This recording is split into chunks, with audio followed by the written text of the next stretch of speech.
mercado de carbono é uma pergunta quase filosófica, né? A sociedade, sobretudo o mundo científico, evoluiu muito para analisar o impacto do aquecimento global, do consumo de combustíveis fósseis e como isso está causando uma mudança no mundo como um todo. E nesse conceito que surgiu,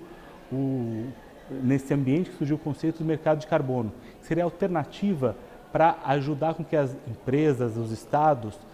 conseguissem de alguma maneira limitar o total de consumo de combustíveis fósseis, de geração de carbono para a atmosfera e preservando isso,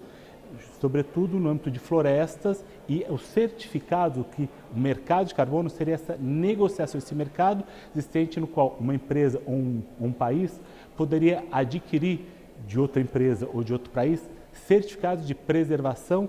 de florestas ou da instituição da plantação de florestas poderiam consumir esse carbono na atmosfera e com isso reduzir o impacto do consumo de combustíveis fósseis. A dificuldade que a gente tem isso é que isso é a origem disso é uma origem muito mais científica, que tem várias pesquisas que obviamente comprovam, só que não dá ainda para entender exatamente qual vai ser o impacto disso no mundo, no controle do aquecimento global. E mais, você depende de uma série de regulações estatais, de países, cada país tem que criar a sua regulação, entender a necessidade disso para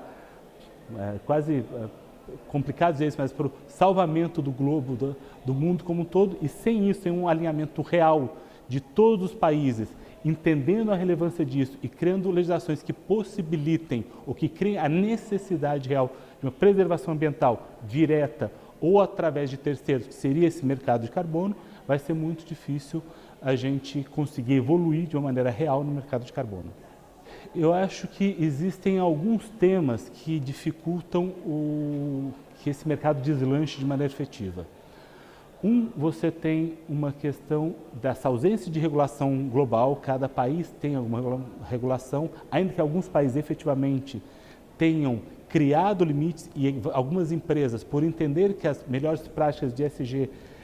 requerem esse investimento em títulos de carbono, você tem questões mais complexas, você tem um discurso o discurso é muito bonito, mas a efetividade disso não é tão prática, então você tem primeiro discussões sobre greenwashing e greenwishing, e você tem, quando você vem para o mercado brasileiro, para o mercado global, primeiro uma discussão de como é o processo de certificação da eficiência desse mercado de carbono, ou seja, quem vai lá verificar que aquela floresta, que aquela plantação, ela realmente absorve a quantidade de carbono adequada para a emissão de certificado. Então, a regulação da certificação é o primeiro tema. E no Brasil, você passa por um outro tema específico, que é a questão da regularização fundiária. O Brasil, sobretudo nas regiões mais fronteiriças, ela tem uma dificuldade ainda de uma definição clara da propriedade dos ativos. E quando você vai para uma certificação, é essencial o reconhecimento dessa titularidade. E a gente ainda precisa melhorar a questão fundiária no Brasil, de regularização fundiária. Eu acho que isso vai ser essencial para a gente conseguir ajudar a deslanchar o mercado de carbono no Brasil. Essa é uma discussão também quase filosófica, né? Você vai entender que desde a Revolução Industrial, da evolução, sobretudo no mundo ocidental, você teve países que queimaram muitas florestas, que produzem um volume gigantesco de gases de poluição para a atmosfera, e eles estão tentando compensar isso,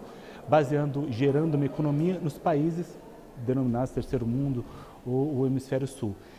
Só que isso cria uma situação de evolução complexa. O Brasil, talvez numa economia industrial, a gente está indo para uma economia de serviços. Uma economia industrial dependia dessa produção, desse consumo de combustíveis para continuar o crescimento.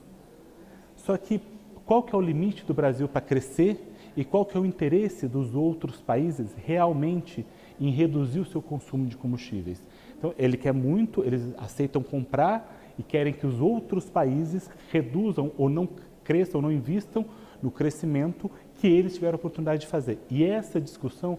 é uma discussão complexa e isso, de alguma maneira, faz com que, no aspecto global, exista essa indefinição tão grande sobre uma adesão efetiva ao mercado de carbono.